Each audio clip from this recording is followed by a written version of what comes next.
Olá, queridos arretados. Sejam bem-vindos a mais um episódio do seu podcast médico favorito, o Clube Arretado. Agora uma parceria entre o Medicina Arretada e o MediClube. Seu podcast semanal com um bocado de sotaque, um pouquinho de humor e muita ciência. E hoje estamos aqui eu, Marcelo Veloso. Eu, Andréa Simone. E eu, Gabriela Arcoverde. E vamos falar de um tema que pode deixar você muito confuso: delírio. Vamos começar, como sempre fazemos, com um caso clínico. Eu vou ler pra gente. Uma paciente de 91 anos, hipertensa, já com diagnóstico de quadro demencial com declínio moderado, chega no pronto atendimento com história de inapetência, episódios de agressividade, sonolência e desorientação há uma semana da admissão. Realizou exames que mostraram uma infecção do trato urinário, sendo indicado internamento hospitalar. Começou a antibiótico terapia com ceftriaxona e evoluiu com melhora do quadro neurológico após o início da antibiótico terapia venosa. Bem, esse é um quadro muito comum de a gente pegar na emergência, principalmente com nossa faixa etária geriátrica sempre aumentando. A gente vai se deparar em pacientes com infecção e esse quadro de alteração neurológica. E aí é que entra a definição de delírio. Vamos começar por ela, né? O delírio, ele vai ser definido de acordo com os parâmetros do DSM, né, que é o Manual para Diagnóstico de Doenças Neuropsiquiátricas. E aí, de acordo com o DSM-5, né, a gente vai ter uma soma de critérios para poder fechar esse diagnóstico. De forma geral, o delírio ele vai ser uma alteração aguda do nível de consciência, ele precisa ter desatenção, precisa ser flutuante, então o paciente precisa ter hora melhora, hora piora, e a gente tem que ter uma doença ou uso de medicação, de substâncias que esteja relacionado e possa predispor, além de a gente descartar outras causas, outras encefalopatias ou condições neuropsiquiátricas que possam justificar o quadro clínico desse paciente. Perfeito. Bom, então a gente precisa saber, todo mundo diz, delírio é um quadro muito comum de se pegar na emergência. Mas quão comum é isso? Para a gente entender a importância desse assunto. Então, assim, pacientes com mais de 70 anos, 1/3 desses pacientes com mais de 70 anos internados na enfermaria de clínica médica vão apresentar delírio em algum momento. É muita coisa. É uma coisa muito comum. E que vai se tornar cada vez mais comum, né? A população brasileira está envelhecendo. Sim. A tendência é que daqui a alguns anos a gente tenha mais idosos do que jovens. Então, todo mundo precisa estar preparado para lidar com isso. E para receber pacientes com delírio. Exatamente. Isso, né? Não apenas os clínicos, mas os cirurgiões também. Olha Então, se aí. liguem aí. Olha É a aí. complicação cirúrgica mais comum entre os idosos. Podendo acometer de 15% a 25% das cirurgias eletivas e 50% dos procedimentos de alto risco. Nossa, é muita coisa. É muita gente. Então, o cirurgião também tem que estar ligado no delírio. Não é só o clínico, não. Aí eu cito também os intensivistas, né? Porque é uma alteração extremamente comum Muito na UTI. frequente. Né? Você vai ter que lidar, vai ter que saber lidar com delírio. E assim, é aquele tipo de situação que, se não bem conduzida, pode trazer uma série de prejuízos para o paciente. Como a gente sabe, vai estar associada a maior mortalidade, maior tempo de internação hospitalar e, inclusive, o uso de sedativos que acaba piorando o quadro clínico, como a Isso. gente vai falar um pouco mais à E frente. aí vai formando um ciclo, né? Você precisa sedar mais o paciente porque ele agitou, e aí você não consegue estubar e o paciente agita e assim vai. Demais. Pois é. E outro dado que é muito importante é que 85% dos pacientes de cuidados paliativos, eles vão desenvolver delírio em algum momento, principalmente na fase final de vida. Então, também é algo que a gente precisa estar atento. Que aí muda um pouquinho, né? No paciente não cuidados paliativos, a gente está pensando mais em mortalidade, tempo de internamento hospitalar, Isso. mas a gente tem que lembrar que nesses pacientes eles vão ter muita perda de qualidade de vida e também o cuidador, né? Que acaba ficando mais sobrecarregado ainda nos pacientes que fazem delírio. E às vezes até estranham o paciente, né? Muitas vezes os familiares chegam com essa angústia, né? De, poxa, meu pai não era assim, minha mãe não era assim, minha avó não era assim, porque ele tá desse jeito. Então, a gente precisa acolher e explicar também essa doença para os familiares. Perfeito. Isso. E aí a gente vai ver que muitos dos pacientes que vão chegar, eles vão chegar naquilo que a gente chama de um delírio hiperativo, né? E aí vai ser muito esse paciente que vai chegar agitado, enfim, às vezes tratando mal seus cuidadores, Agressivo, né? agressivo. Querem né? levantar ali da maca com risco de Isso, queda. exato. Que assim, é grave, mas pelo menos a gente consegue reconhecer mais fácil, né? Mas a gente tem também o delírio hipoativo, que é aquele que a gente vai encontrar o paciente mais sonolento, mais apático, e nem sempre a gente consegue reconhecer, né? Porque assim, se você imaginar que o paciente tá dando trabalho, a primeira coisa que vai acontecer é a enfermeira chegar. Doutor, prescreve alguma coisa aqui para esse paciente, que ele tá muito agitado, tá dando trabalho para a equipe, tá agitando, o acompanhante do lado reclama. Mas se ali tá o paciente idoso, quietinho, caladinho, dormindo o dia todo, acaba sendo, de certa forma, para o paciente, assim, para o acompanhante, para a equipe, melhor. Parece que tá tudo bem. Parece né? que é Causa melhor. essa impressão Olha, que ele tá ali tudo quietinho, bem. tá tudo bem, mas na verdade Isso. não é, né? Pode Né? não estar, né? Pode Isso. não estar. E antes, a gente tinha uma classificação também que chamava de delírio misto. Por quê? Porque realmente é comum, né, num paciente que tem delírio, essa flutuação. Às vezes ele está mais agitado, às vezes ele está mais sonolento. Né? Hoje em dia não se usa mais essa classificação de delírio misto, mas para a gente saber que, na verdade, esse padrão também pode acontecer, essa flutuação. É misto só, misto quente, né? Aqui no delírio a gente não vai ter nenhum misto. Isso. E aí, assim, a gente falou de definição, falou das formas de apresentação clínica, mas o que é que vai desencadear um quadro de delírio, né? Então, a gente já falou um grande fator de risco, né? Que é ser idoso, né? Pacientes idosos, eles vão ter uma maior predisposição. Inclusive, a gente fala que só o fato do paciente internar no hospital, né? Internamento hospitalar, já é um fator que pode predispor o paciente a fazer o delírio, né? É um gatilho ali para eles fazerem, mesmo que ele não tenha nenhum declínio cognitivo. Mas, assim como essa nossa paciente, o declínio cognitivo, né? Quadros demenciais, transtorno cognitivo leve, eles também são fatores de risco para o paciente desenvolver delírio. Seja uma demência já diagnosticada ou não, né? E também, obviamente, se o paciente já tinha uma incapacidade. Às vezes aquele paciente que já estava acamado, isso também, essa perda de funcionalidade é um fator de risco para o delírio. Qualquer tipo de funcionalidade. Então, se o Isso. paciente tem deficiência auditiva, deficiência visual, isso também é um fator de risco para desenvolver delírio. E a gente tem que estar atento a isso. Inclusive, que a gente vai falar mais à frente, que é uma das formas de a gente evitar que tenha abordando justamente essas incapacidades que o paciente já tem previamente. E existem alguns outros, por exemplo, se o paciente ele é do sexo masculino, ele tem um pouco mais de chance de fazer delírio do que o sexo feminino. Se o paciente ele já tem algum sintoma neuropsiquiátrico, como ansiedade ou depressão, isso também deixa ele em maior risco. E se o paciente já fazia uso, abuso de algumas substâncias, principalmente o álcool. Isso. Pronto, aí agora a gente falou dos fatores de risco, que são os fatores predisponentes. Agora a gente vai falar um pouquinho dos fatores precipitantes. As provas adoram cobrar isso, essa diferença. Isso. Porque é uma É muito diferença sutil, sutil, é bem sutil. mas que faz toda a diferença. Mas aí é fácil a gente pensar. Predisponente é uma coisa que é inerente ao paciente. Então, é uma Isso. coisa que o paciente tem. A idade, o uso da medicação, a questão cognitiva, neuropsiquiátrica. Foi antes de abrir o delírio, são os Isso. fatores de risco dele. O precipitante é aquela gota d'água ali que vai fazer o paciente Que realmente... vai fazer o copo transbordar. Isso, Exatamente. já estava cheio, né? Já estava cheio o Isso. copo. E aí veio aquela gotinha. A gotinha que vai desencadear tudo. E aí, quais seriam esses fatores precipitantes, né? Que a gente vai ver. Então, o uso das medicações, como a gente estava falando na UTI, então alguns usos de sedativos, hipnóticos, também vão causar essa gota que falta para abrir o quadro do delírio. Ou prometazina, né? Pois é. Cirurgias, como a gente já falou, o pessoal da cirurgia tem que estar ligado, porque cirurgias de grande porte, o risco é ainda maior. Então, temos que estar atentos a isso. Quais seriam esses fatores precipitantes, né? A gente tem vários que podem contribuir para abrir esse quadro do delírio. Isso. Então, o primeiro deles pode ser dor. Muito comumente, os pacientes vão ter dor. Isso vai predispor, né? Algumas medicações sedativas ou hipnóticas sedativas, que são muito utilizadas na UTI, também podem ser considerados um fator precipitante. Às vezes, inclusive, a prometazina, que é uma medicação que o pessoal usa, né, pelo efeito sedativo, é um antihistamínico, mas o pessoal adora utilizar nos pacientes, principalmente psiquiátricos, aqui é completamente proscrito, porque piora, né, o quadro Sim. de delírio, e a gente vê, né, que é um fator precipitante também. Se a gente buscar na história da nossa paciente, uma infecção também pode ser esse Sim. quadro. É bem né? comum. Isso.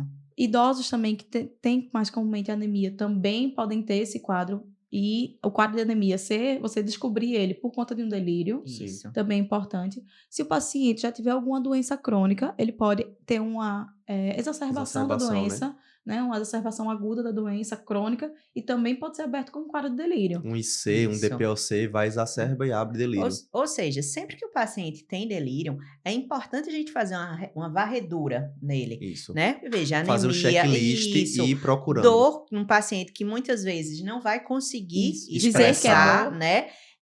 Constipação intestinal, né? Também. Uhum. Retenção urinária. urinária. Então, Isso. assim, se o seu paciente está em delírio, faça essa varredura, faça esse checklist, como o Marcelo falou. Assim, às vezes é muito tentador, você tá lá no plantão, cansado, chama você na enfermaria, o paciente tá muito agitado, o cara tá em delírio. É muito sedutor, né? Você só pegar a prescrição, prescrever lá qualquer coisa e voltar embora, resolver o resto do plantão. Mas o paciente pode ter uma condição grave, já aconteceu comigo durante a residência. A enfermeira chamou lá, eu fiz, a fadinha ali, né? O anjinho, vai lá ver o que é. O paciente tava séptico e tinha sido passado despercebido. Então, principalmente quando a gente tem um delírio hipoativo, como a gente já conversou, a gente tem que ir atrás dessa causa. E tem uma coisa muito interessante, que quanto mais fatores predisponentes você tiver, ou seja, quanto mais fatores de risco o paciente tem, menos fatores precipitantes ele precisa. Isso. Ou seja, quanto mais cheio tiver o copo, Menos menos gotas. gotinhas precisa para transbordar. Exatamente isso. Então, vamos ficar atento. Então, quanto mais idoso, tudo que a gente já falou de fator de risco, quanto mais qualquer coisinha pode ser o suficiente para abrir um quadro de delírio. Isso. E- Na nossa paciente, né? Da que a gente Isso. estava falando. Idade avançada, 91 anos, já tinha um déficit cognitivo, né? Então, ela bate exatamente nisso que Gabi está falando. Quanto mais fatores predisponentes, mais fácil vai ser de precipitar. E muitas vezes o paciente, o delírio é uma situação transitória, mas muitas vezes ele pode perdurar inclusive para alta. No nosso caso da paciente, ela fez o tratamento e teve melhora dos sintomas. Mas até 33% dos pacientes, eles vão para casa com delírio e pode demorar até um mês para poder ser resolvido.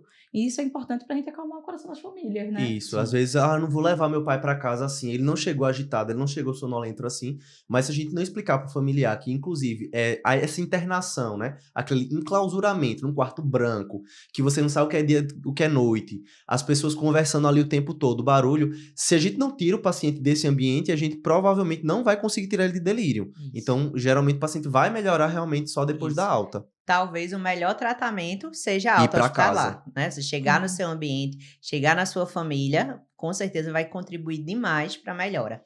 É aquela típica situação que estar no hospital é a pior coisa que pode acontecer para o paciente naquele momento. Bom, a gente já definiu, já classificou, já falou do que pode causar, né? Só que, assim, tem uma coisa importante, que é o diagnóstico e o diagnóstico diferencial.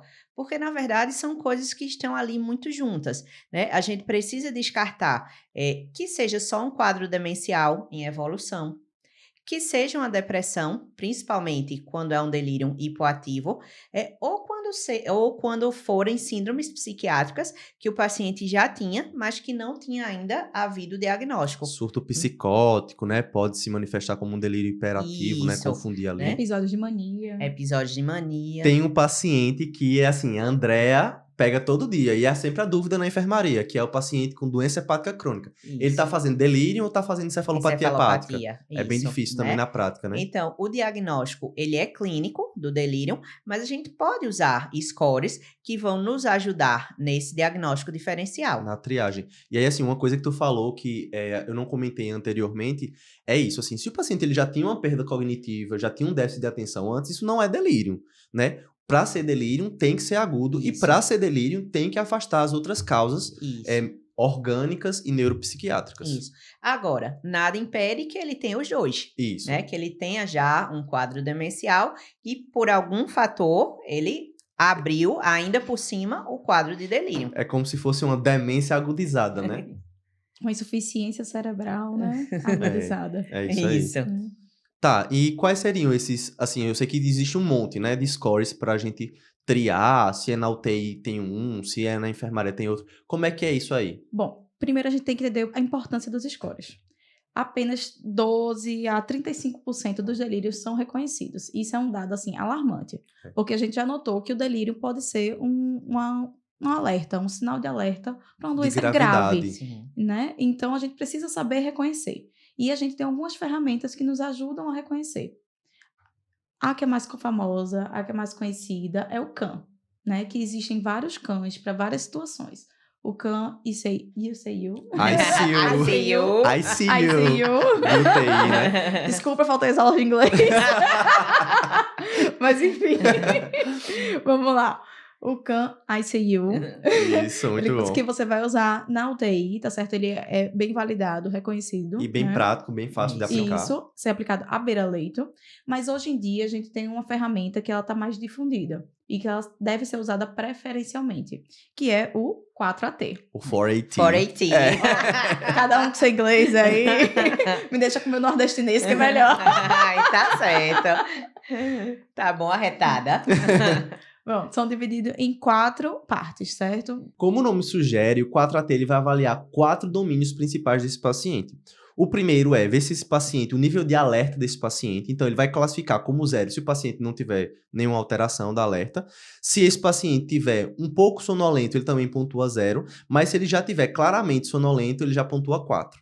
Depois a gente vai avaliar a orientação temporoespacial. A gente vai perguntar a idade, a data de nascimento, vai perguntar se o paciente sabe o lugar que ele está, se é o hospital, se é uma delegacia, enfim, qual é esse lugar que ele está e qual é o ano. Para cada um desses, a gente vai avaliar. Se ele não fez erro nenhum em relação a essas respostas, ele pontua 0.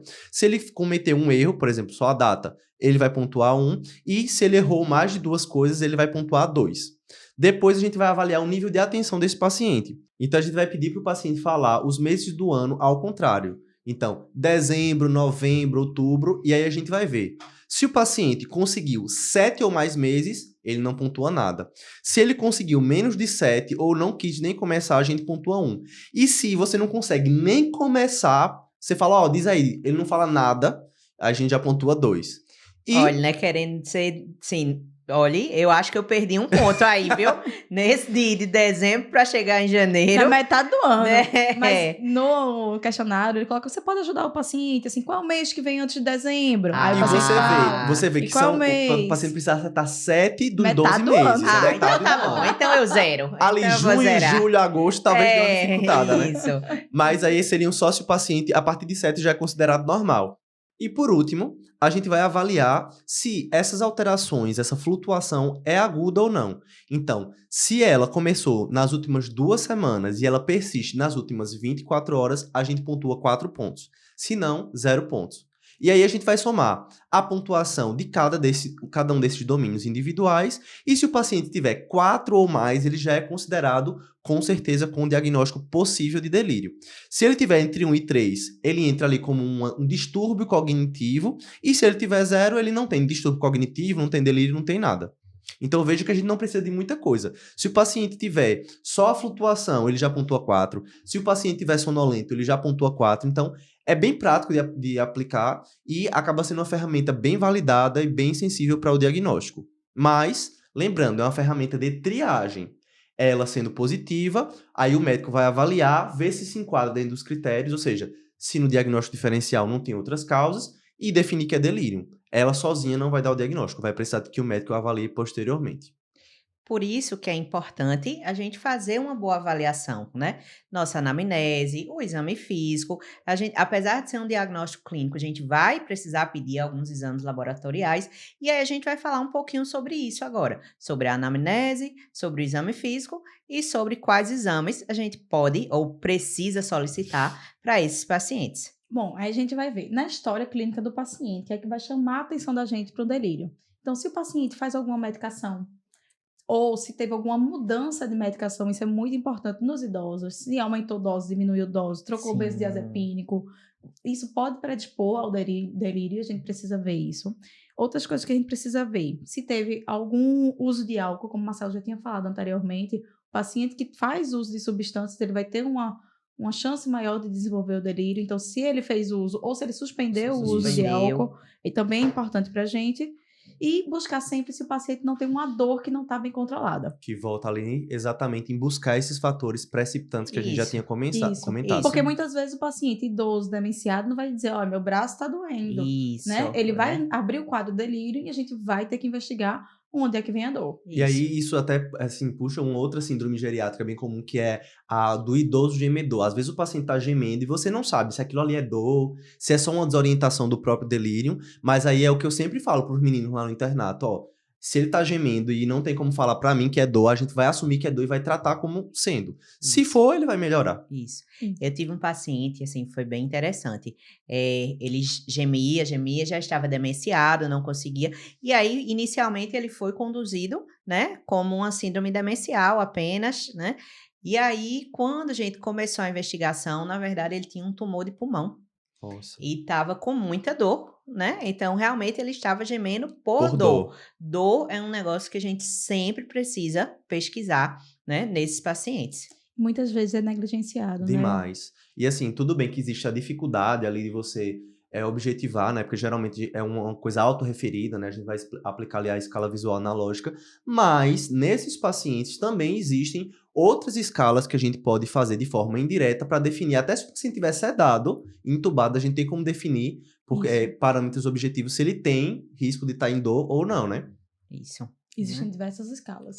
Isso. Bom, então, a gente falou da anamnese, vamos falar um pouquinho de exame físico? Vamos ver o que a gente precisa, né? Assim como na anamnese, que a gente vai procurar esses fatores predisponentes e precipitantes, no exame físico também, né? Então, além do exame básico que a gente vai fazer, o que a gente precisa olhar? Se o paciente está hidratado, porque desidratação é uma causa, né, de delírio. Outra, que é importante, a gente procurar lesões de pele Sim. e infecções em locais onde a gente não costuma olhar tanto, Sim. né? Cavidade oral, infecções ginecológicas em mulheres. Então, assim, o exame físico, ele vai muito pensando para isso. Tem que tirar a roupa do paciente Tem e que olhar fazer ele a de exposição, cima a né? baixo. Isso, né? Sinais de dor, como taquicardia, por exemplo. Às vezes o paciente está só taquicárdico e aquilo é dor. Um ataque É pinéia isso. também, Um né? ataque pinéia, né? Vai procurar sinais de infecção. Então, assim, a gente precisa olhar em lugares onde a gente geralmente não olha, vou usar essa expressão, né? Exatamente porque são pacientes que não vão conseguir dizer, tô com dor na barriga, Exato. eu tô com falta de ar, né? E aí entra, até a gente já falou, né? Constipação, o paciente vai estar com dor abdominal. Às vezes tem um bexigoma, uma Um massa ali que bexigoma. você mal palpei, rapidinho você identifica, mas é Isso. aquela coisa, a gente só vai achar o que a gente procura. Outra Isso. coisa muito importante também é a gente procurar sinais de hipertensão intracraniana. Sim. Porque os pacientes podem abrir quadros de sangramento e abrir como delírio. Sim. Podem. Né? Uhum. Então a gente também tem que buscar. Isso, né? E aí a gente agora vai falar dos exames laboratoriais, né? Os exames laboratoriais, assim, eles têm duas coisas importantes, né? De novo, o diagnóstico é prioritariamente clínico, né? O diagnóstico de delírio é clínico. Então, o que a gente vai querer com os exames? De novo, procurar fatores que possam estar predispondo ou precipitando aquele quadro. E outro é procurar outras doenças que possam estar causando aqueles sintomas. Exato. Né? E aí a gente vai pedir, o que a gente pode pedir nesses pacientes? Bem, um hemograma, por favor, né? A gente tá falando de infecção. Isso. Então, hemograma, ou a gente fala, né? O rastreio infeccioso. O que é rastreio infeccioso? Hemograma, PCR, sumário de urina e raio-x de tórax para começo de história. Isso, né? Não precisa a gente sair pedindo cultura de tudo que é lugar, né? Vamos começar por aí. Isso. Certo? Outra coisa muito importante, função renal, que pode até dar uma pista, Isso. tanto da desidratação, como sinais de uremia, né? Então Isso. é importante uma função renal também. Encefalopatia urêmica é um diagnóstico diferencial importante Isso. com delírio, Isso. principalmente hiperativo. Isso. Né? E aí, falando da função renal, eu puxo o ionograma. Pensou que eu ia falar de função achei que- hepática? Enganei vocês, tá vendo? O ionograma, porque pode vir acompanhando distúrbios hidroeletrolíticos. Principalmente do sódio, que a gente já falou no podcast lá na primeira temporada, tanto distúrbios de hiper quanto hiponatremia podem justificar. Então, Isso. chequem lá se tiverem dúvida no tratamento e no manejo dos pacientes com distúrbios do sódio, a gente tem um episódio falando disso. Isso, né? Para não perder o costume, provas de função hepática, né? Por Como o favor. Marcelo falou, né? O paciente pode, na verdade, ter uma encefalopatia hepática e não um delírio. Na encefalopatia hepática, a gente pode testar lá, né, se o paciente tem Asterix, né, se tem o FLAP, apesar de que a gente vai esperar isso, geralmente, um paciente ali com grau 2, grau 3, né, de encefalopatia, mas é uma pista que no exame físico a gente pode usar para diferenciar esses quadros. Isso. Outro exame que é importante é a glicemia, né? Fazer ali o HGT, né? Tanto a hipo como a hiperglicemia podem dar, né? Se você tem uma hipoglicemia, obviamente você vai ter paciente sonolento, né? E não vai ser delírio. Isso. E aí, lembrar de CAD e estado hiperglicêmico, que acontece principalmente nesse perfil de paciente que a gente está falando, que vai cursar com esses quadros de rebaixamento, sonolência propriamente ditos, né? Isso, perfeito. Esses seriam os exames Iniciais. O pacote né? básico. Pacote Isso, o básico. Você pacote não pode básico. deixar de pedir esses exames para o paciente com delírio. Isso. Mas, fiz esses exames. Os exames não mostraram muita coisa, não me ajudaram. De que é que a gente ainda pode lançar a mão? Aí a gente vai para umas causas um pouco menos comuns, né? Eu estou suspeitando que esse paciente ele possa estar fazendo uma meningite, uma infecção do sistema nervoso central de etiologia. Pode ser necessária a realização de uma tomografia e coleta de LCR. Eu estou achando que esse paciente pode ter feito um AIT, ou pode ter feito um AVC, seja ele isquêmico ou hemorrágico. A tomografia também vai ajudar nesse diagnóstico diferencial. Outra coisa que é importante e que é um exame super simples, um eletrocardiograma. O paciente pode estar infartando, né? Obviamente não vai saber dizer que está com dor, que está... E aí você vai flagrar lá no ECG as alterações compatíveis, né, com IAM. Perfeito.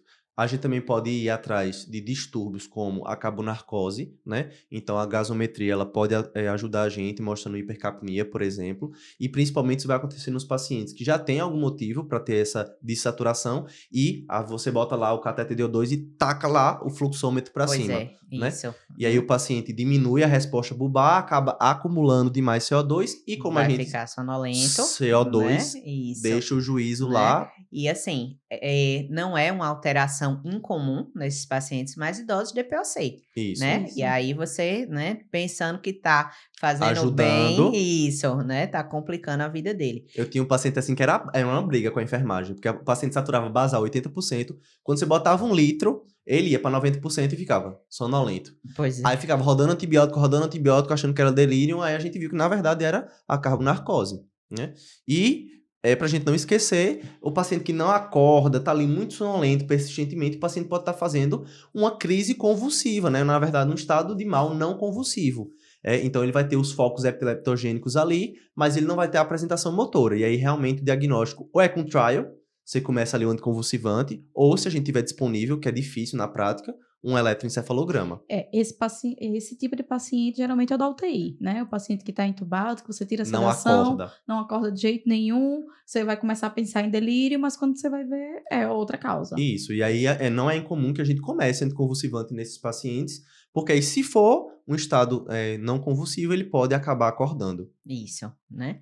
Bom, agora que a gente já falou, né, da nossa primeira avaliação, vamos falar um pouquinho sobre profilaxia. O que é que a gente pode fazer, né, para tentar evitar que esses pacientes tenham delírio? E né? aí, tem algum remédio mágico, uma pílula mágica que vai fazer meu paciente não ter delírio? Olha, eu acho que esse é uma das piores coisas em relação ao delírio, porque assim, como a gente vai ver, são medidas simples, mas que na prática, meu amigo, dá uma dificuldade danada da gente implementar. E infelizmente não depende, e essas medidas vão depender de muitas pessoas além do médico, muitas pessoas além da equipe também de cuidados, né? Vai depender da família, do cuidador, né? De todos. Então, assim, não existe remédio que vai fazer com que ele evite um quadro de delírio. Então, a gente vai ter que fazer medidas não farmacológicas. Quais seriam essas? Vamos embora. Então, o que é mais estudado hoje em dia, inclusive com estudos de farmaconomia, né, é um projeto, uma ferramenta chamada HELP, né? Hospital Elderly Life Program. Estamos tão em inglês internacionais hoje. Cursinhos de inglês patrocinem medicina retada, né? Eu quero as aulas. A gente tá um nojo hoje. né? E o que é que vem a ser esse HELP? Não vou dizer em inglês de novo, não. Pra não errar, né? Pra não errar, vamos ficar no bonitinho.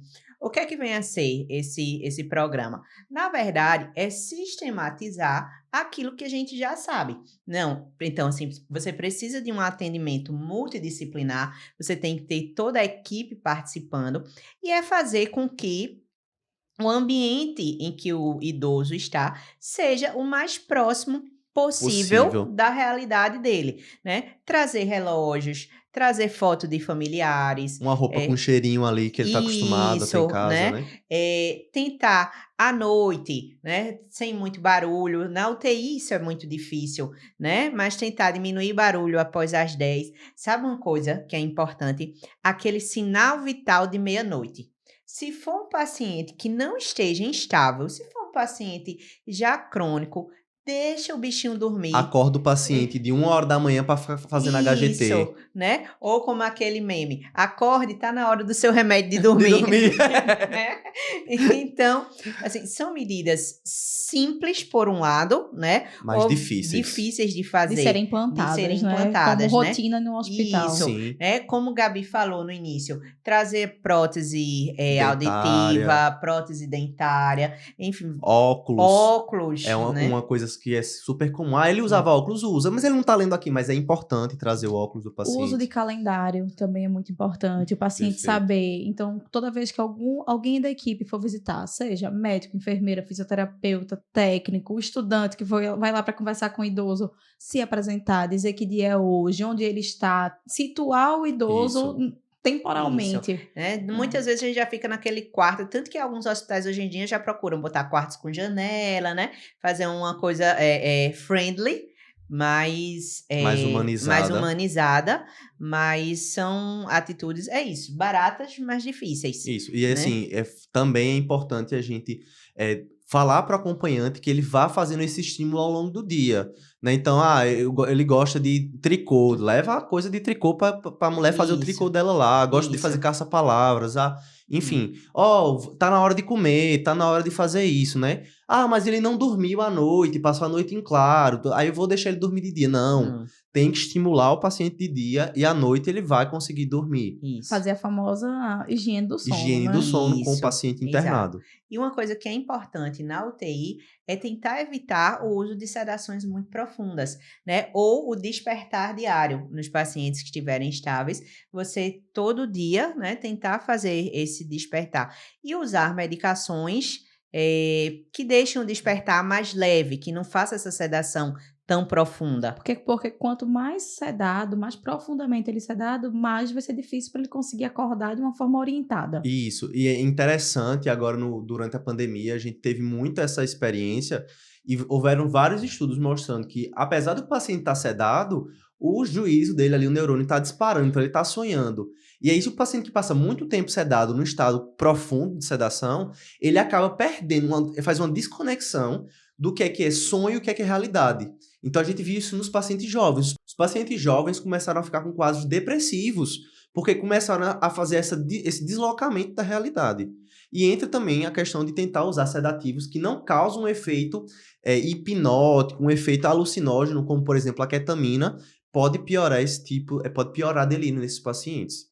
Isso. E uma das alternativas seria o uso do Precedex, que é comumente usado na UTI, precisa ser usado na UTI por causas hemodinâmicas, você precisa estar atento a arritmias, a distúrbios que ele pode causar. Frequência cardíaca. Mas na UTI, com o paciente monitorizado, é uma alternativa. É uma das medicações que mais reduz delírio, realmente. Isso, porque você vai diminuir, você vai conseguir controlar a agitação do paciente sem necessariamente sedá-lo. Isso. Ele fica acordado, mas num basal abaixo. Isso. Então, assim, se a gente for falar de uma medicação que previna delírio, não tem, né? Mas se você usa o Precedex em comparação aos outros sedativos, você tem resultados melhores em relação a isso. E já que a gente tá falando de remédio, vamos começar a entrar nas polêmicas da vida. Como é que a gente trata? Tá, identifiquei, o paciente já tá com delírio.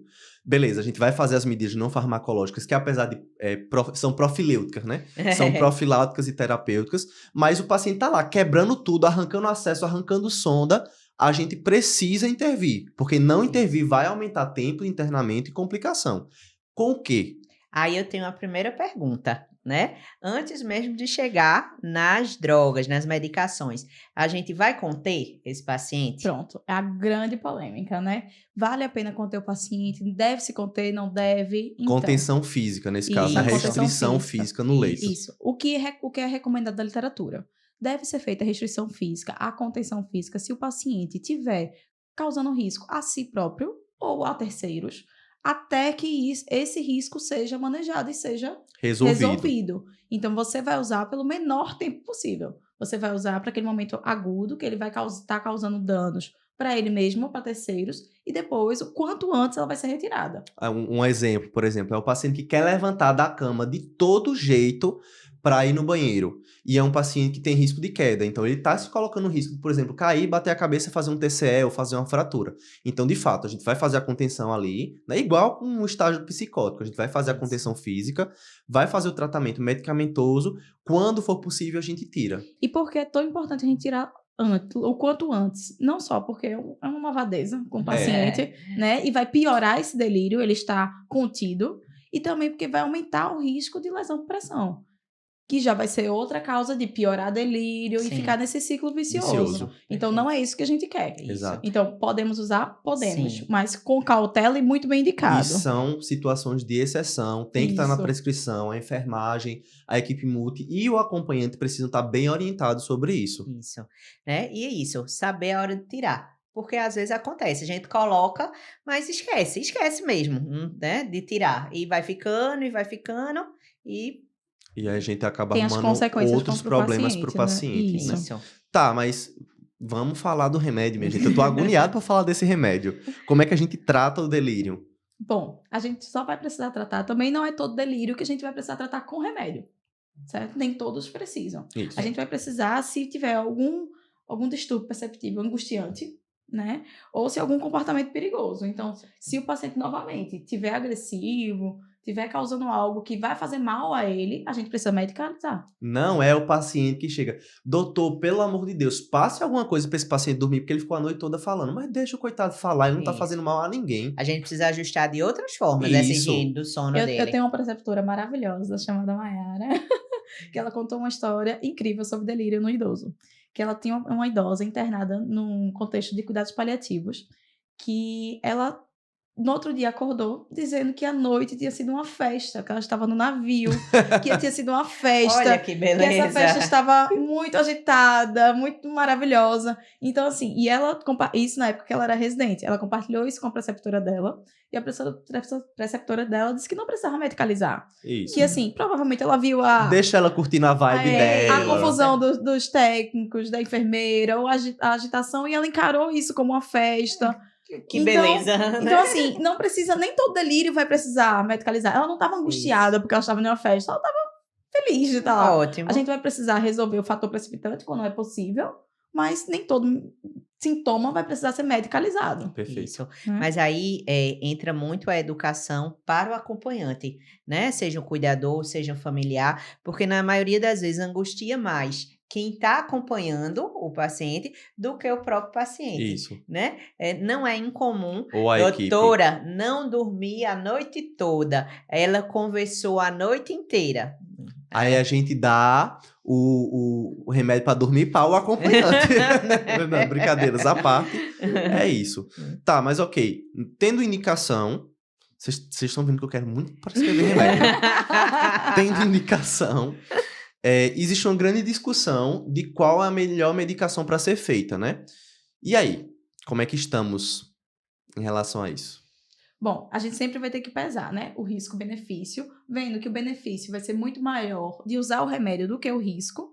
Então, a gente vai utilizar os antipsicóticos, que é o que você quer tanto, seus antipsicóticos. Qual deles? A gente ainda vai chegar lá. Mas a gente vai utilizar esses antipsicóticos, mas do mesmo jeito da contenção física, no menor tempo possível. Sim. E foi visto que isso é um pouquinho polêmico na literatura, né? Mas isso, ele vai reduzir a duração e a gravidade do delírio, mas não necessariamente reduz mortalidade. Tem estudo que mostra que reduz, tem estudo que mostra que não, mas assim, só o tempo de internamento e qualidade de vida... Isso, acho que entra muito na qualidade de vida, né? Se o antipsicótico for bem indicado, ele vai melhorar a qualidade de vida do paciente. Por outro lado, se ele for mal indicado, ele pode piorar a qualidade de vida, né? Pode, inclusive, piorar a mortalidade. Exato, exatamente. E aí, você que tá aí em casa, né? Ouvindo a gente, vendo a gente, qual antipsicótico você acha que a gente deve usar? Eu vou começar falando dos antipsicóticos típicos, né? Que por muito tempo foram usados. Neosine, Meleril, enfim. Hoje em dia, não usamos mais. Então, se formos usar, vão ser os atípicos, tá? Os antipsicóticos típicos estão proscritos para pacientes com delírio. Não é incomum você pegar na emergência paciente idoso que chega tomando umas gotinhas de Neosina em casa. Isso. Agora é aquela coisa, se o paciente já toma, o ideal é que a gente não suspenda, Isso. Nesse né? momento. Nesse momento, Uhum. né? Ou que se a gente for fazer, a gente faça um desmame. Mas existe dentro dos atípicos alguma preferência? Eu tenho a minha.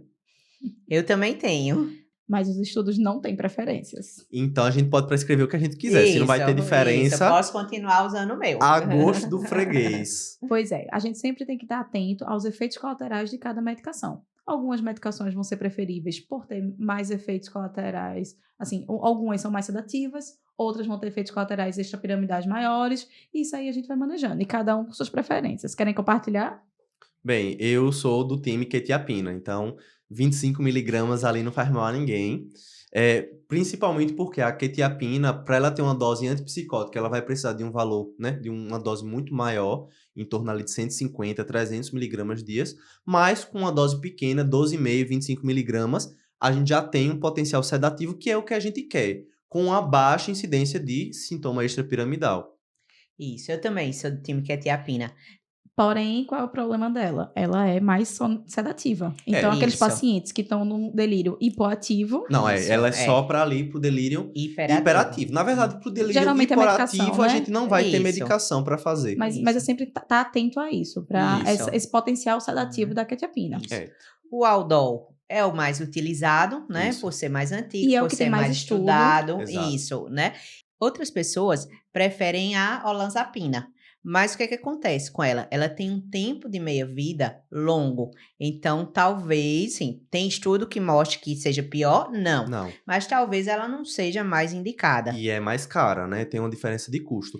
O Aldol, por outro lado, tem uma vantagem. Não vamos falar só mal do bichinho, não. Apesar do risco de efeito extrapiramidal, rigidez, ele é uma medicação que pode ser feita de forma parenteral. Quando o paciente está muito agressivo, às vezes a enfermagem vai lá dar uma medicação, o cara quer morder, então a gente pode utilizar ela de forma intramuscular até que a gente consiga fazer uma medicação oral. Apesar de que a gente também tem ele de apresentação oral, né? Pronto. Então, a gente decidiu que a gente vai usar a medicação. Mas sempre lembrar, usar na menor dose necessária e sempre reavaliar o paciente. Pode ser que ele esteja agitado, você faça a medicação numa dose baixa e em meia hora, 1 hora, ele continue agitado e você precisa fazer uma dose de resgate.